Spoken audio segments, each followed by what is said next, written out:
All right, ladies and gentlemen, so for these notes, you may take them digitally if you would like.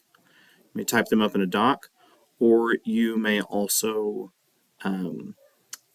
put them in your science journal if you would like. It is up to you. All right, so first term, and there are 9 terms, so there's going to be quite a few here. First term is water cycle. So the constant movement of water through the land, air, oceans, and living things. And as we talked about, the water cycle is not necessarily a circle so much as it is the movement of water through all of these different locations through the different processes that we will look at. Feel free to pause the video to write your definition.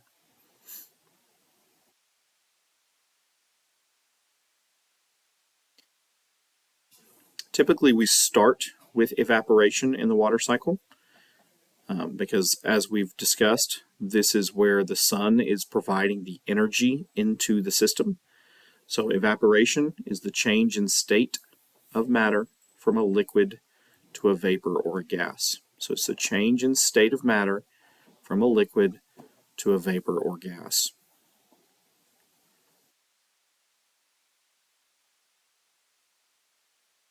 The vast majority of evaporation happens in the ocean. So the ocean is the entire body of salt water that covers about 71% of the earth.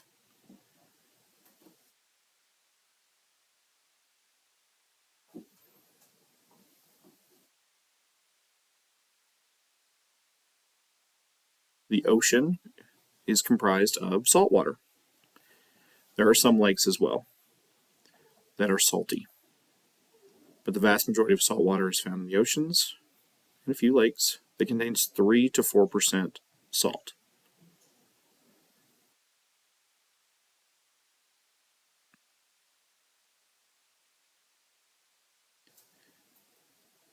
After evaporation, we get condensation. So once the water vapor cools, we get a change in state of matter from a gas to a liquid. So condensation is a change in state of matter from a gas to a liquid.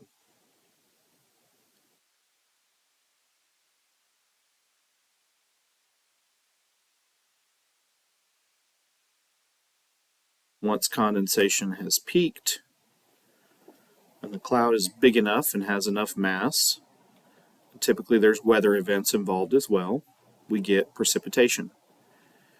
And precipitation, as we discussed previously, is just water falling from the sky. And that water can be rain, snow, sleet, or hail that falls from clouds in the sky. So precipitation is rain, snow, sleet, or hail that falls from clouds in the sky.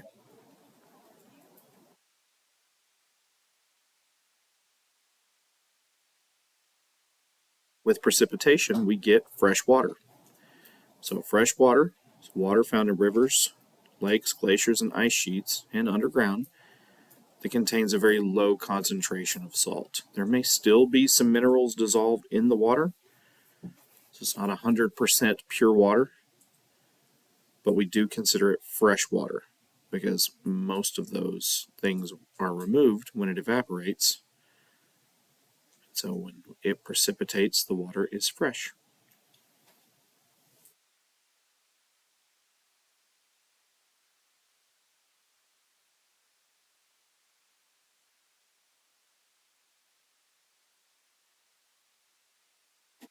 Runoff is the movement of water on a surface to areas of lower elevation. And this happens because as we get precipitation, the water falls and gravity will carry it downhill. That is runoff, the movement of water on a surface to areas of lower elevation.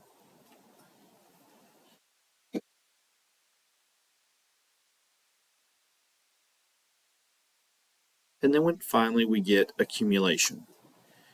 And accumulation is a buildup or gathering of something that occurs over time. In this case, in the case of the picture, it's an accumulation of snow.